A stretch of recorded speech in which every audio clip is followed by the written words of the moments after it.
Good evening, Mayor Don Barnhart. He's known as Barney in White Cloud. He only earned $2,000 a year doing his job as mayor up there, but his company Barnhart Construction, well, it earned more than $100,000 over 10 years' time doing work for the city. Barnhart Construction is not listed as an active business. In fact, records show it was automatically dissolved by the state back in 1992. Can you explain why your company doesn't exist, according to state records? We switched it under a different incorporation, a BHW Incorporated, and it's a BHW Incorporated DBA Barnhart Construction. So it it would be listed differently. So I'm going to find that it's a registered company. I hope so. You hope so? Well, you don't know? I believe that it is. Yes. You believe that you believe it is? Yes. What if it isn't? Well, if it isn't, I need to get it registered. Well, so you're telling me that you're doing contract work for these guys and you're doing work in this community and you're not licensed or not, you don't have a business? Your business doesn't exist? My business exists, and Are you sure about that? Well, I operate what I mean, I'll look it up when we're talking here. You want me to look it up? If you'd like to, feel free. After 70 seconds of silence. What is it under? BHW LLC? No, Inc. Inc. Okay. Yeah. Seconds later. It's a company out of Fremont that was dissolved in 2002. Okay. The state of Michigan dissolved both Barnhart Construction and BHW Inc. years ago because fees or annual reports were not filed in a timely manner. And most importantly, state law requires a business that is dissolved to, quote, not carry on business except for the purpose of winding up its affairs. So in our initial interview, we asked Barney for a favor. Now, we brought this to your attention. Mm-hmm. I hope that when you get a chance, when you look into it, that you're going to come back and talk with us and let us know what happened, okay? All right. All right? Fair enough? Sure. Over the past 2 weeks, we left several messages and paid multiple visits to his house. We couldn't find him to see where he stood, though his past interview did leave us with food for thought. So let me ask you, do you pay taxes? Yes. On your business? Yes. How can you say that when the business doesn't exist? Well, obviously I got some looking into to do, Ultimately, whether what's happened in White Cloud has violated laws is something that could be investigated. This investigation in its simplest form is simply about going to work. 38 members have seats. Some of the larger governments have multiple members. Add in some at-large folks and you get 49 people on board. But get this, out of the 49, we found in 2 meetings as few as 19 people showed up. It would not be in your best interest to say to everybody, look, you guys need to show up at this table and do your job. All I can say is, as you said, I believe the Metro Council will function the best. The 13 Watchdog team found an embarrassing string of absences. Leaders in Talmadge Township, Allendale Township, Caledonia Township, and the city of Ionia have missed 17 straight Metro Council meetings over nearly 3 years' time. The 13 Watchdog team went to all 4 to get some answers. Most agree the absences of Grand Rapids city leaders contributed to the quorum problem. GR gets 3 spots on the board, but we found they've never had 3 people at a meeting in the last 3 years, even though most of the meetings are right here. Over the last 2 years, GR city leaders have a 26% attendance rate. Well, apparently today, they got the message. 33 of 49 members, the best attendance for a Grand Valley Metropolitan Council meeting since September of 2011. Over the years, some have scratched the surface on this issue, but finally, after more than a decade, we have the full story. The worst, like shaking you. Newest, We drive back and forth on that. Yep. road, The whole truck was shaking. driving it Get you rattling pretty good running through there. in an instant, from tip-top to terrible. This is the condition of M6. Or MDOT and its contractors admit the situation is one big mess. I guess, what do you say to taxpayers who say, you guys really messed up? I would say you have a right to be upset. Ultimately, experts at MDOT say the lifespan of a highway should be 25 to 30 years before major rehab. US 131 from Wealthy to 28th Street in Grand Rapids has lasted 60 years. That's why some lawmakers are already asking for an investigation into what happened here. These internal emails we obtained show parts of nearly every major highway in this state. Portions that were done after 1997, all are either showing or maybe showing symptoms of early distress. So imagine the anger that might result when somebody who isn't certified is allowed to enforce the law.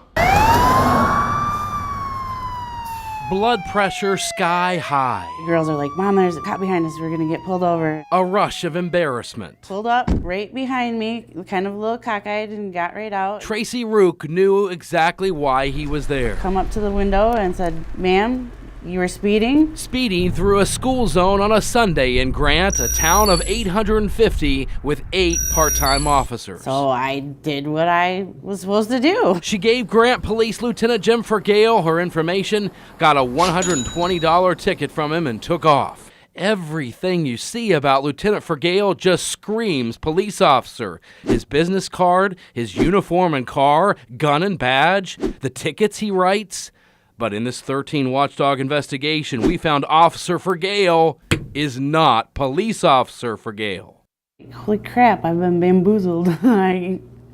Wow. Why would Lieutenant Fergale be thrown into the fire on traffic stops when he hasn't received training to be state certified? At the same time, the way he was operating was still within the confines of the law.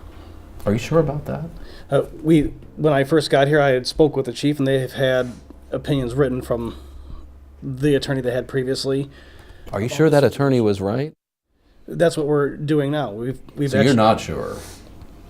We are working with an attorney right now to make sure that we are in compliance with Michigan law and also with federal law when it comes to this situation. We turn to MCOLS in Lansing, the Michigan Commission on Law Enforcement Standards, the state certification agency for police officers to define what a reserve officer can do. We would not approve them being out there. MCOLS Director David Harvey. Reserve officers who are not trained, licensed MCOLS police officers and have not been sworn by an agency and given full authority as a police officer in a jurisdiction are essentially just a citizen. Just a citizen handing out speeding tickets? Muskegon Public School District sold 2 schools just to get rid of them with the hopes that somebody would bring them back to light. He talked to us under one condition. We could race go-karts inside the old school. Our investigation into Lemmy's past provides questions whether anything will ever be developed. In various court systems, Lemmy has sued and been sued close to a dozen times. Federal court documents show he recently lost his primary residence because of a, quote, foreclosure-related eviction case. Earlier this year, he was jailed because he didn't pay fines related to his conviction for driving while his license was suspended. How do you answer the skeptics? People who look at you and look at what I've investigated with you and say, this guy's never going to do this? Well, I haven't heard any skeptics say that. Lieutenant Maggie also spoke with the 13 Watchdog team back in November for our original story on Grand Rapids speed limits. He at that time told us he thought some of the limits in GR were illegal and unenforceable. But tonight, after what we found in our 6-month-long investigation and what we've heard from our experts, the reality is there are questions whether you are getting a fair shake in court. One Raise your right hand. after another, after another. I do find responsibility. Loser, loser, loser. We sat for weeks in this same spot in this same Grand Rapids courtroom. Not one defendant won. Brittany Grummett, I kind of knew I was going to lose. challenged her speeding ticket. Didn't go very well. It's really unfair. The 25 speed limit down, it shouldn't be that. On Michigan, the posted speed limit is 25 miles per hour. It could be considered a 25 zone for a business district. But really, we found in our study, 99% of drivers were disobeying that speed limit. That 25 could be changed to a scientifically based 35 miles per hour. And you'll recall what Grummett said. The 25 speed limit down, it shouldn't be that. Once you start basing speed limits on scientific studies like we did, you wonder if these losers really should be winners. 2 deputies saw it. and reacted immediately. A driver apparently going too fast through the village of Saranac, and right off the bat, we heard this on the deputy's body camera video. How much heavy did you drink? Actually, that's actually old, but I've had 3 or 4. 3 or 4 beers? The video indicates the deputies found alcohol in the vehicle as well. The tough questions began. Have you been drinking while you were driving at all, man? Well, no, I have not, actually. I will be honest with you. Not that big of a deal, man. No, I'm not gonna lie to you. I wasn't drinking and driving. They tested. Blah, blah, blah, blah, blah, blah, blah, blah, blah, blah, blah, blah. And tested. 1, 2. And ultimately arrested. Because you're under the influence, you've got OWI, you've got possession of a firearm while intoxicated. That's right, Anthony Owen was also packing a loaded gun as he admitted he drank before he drove. You're going to lose your CPL. Owen was mostly concerned about losing his weapon. Like, you might not get it back. Really? You can't possess alcohol, you can't have alcohol in your system and have a handgun. 6 months later, this is Anthony Owen in court, perhaps about to get his gun back. After all, he was about to be a free man. Probably would help if you didn't drive it the way you were driving. Owen was clocked by deputies at 43 miles per hour in a 25 zone on Parsonage Road in Saranac. You can hear the banter between Owen and the deputies that September night about having to stay slow. It's hard to let off, you know. It's not hard to let off. All you gotta do is literally just let off on the gas. That's all there is to it. Oh, yes, you're When it comes down to it, yeah, you're that's not all you lying. have to do. You're not lying. Especially when you're in the village and it's only a 25 mile an hour zone. Or is it 25? That was the question answered by this man, Ionia County District Court Judge Raymond Vogt. In a shocking turn of events last week, we watched as Judge Vogt decided the speed limit on that road wasn't really 25 miles per hour as posted. Based upon the testimony I heard. It was 55, the state's default speed limit. And because Owen I've had 3 or 4. was going 43 miles per hour in a 55 zone, he wasn't speeding, and that means all of it. Because you're under the influence, you've got OWI, you've got possession of a firearm while intoxicated. Goes away, case dismissed. All of the charges dropped because the traffic stop was invalid. This case clearly shows what can happen if a local government doesn't comply with the state law on how to set the speed limits. Ed Sternisha represented Owen and has watched our continuing coverage of this issue for months. In court testimony, Sternisha referenced the 13 Watchdog team's previous reporting on this topic, highlighting apparent speed limit problems we uncovered all across the area. Now it appears there's a valid defense for anybody, including an alleged drunk driver with a loaded weapon, to fight off a local government like Saranac to prove the village has a bunch of 25-mile-per-hour signs that may not mean anything. The reason 10 years ago state law changed, forcing cities, townships, and villages to do speed studies or access point counts to justify their speed limits. Lieutenant Gary Maggie of the Michigan State Police has testified in court and also told us he believes limits can't be enforced if the locals don't document any studies. Judge Vogt found that's the case in Saranac. Because the city knows about it and they refuse to comply with it, they risk those people getting away with it. Lieutenant Maggie said in court his speed study on Parsonage Road, where Owen was stopped, should be 45 miles per hour, not 25.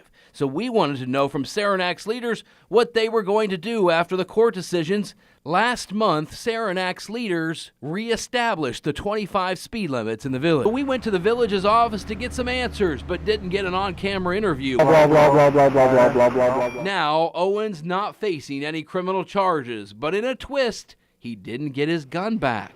Judge Vogt is holding it, expecting the prosecutor to appeal the case. As the case goes up the chain, any decision made could make a history-making precedent. Because in Saranac right now, one could say it's unclear how slow to go. I wouldn't want to be an officer and pull people over after this case if the village didn't set the right speed limit.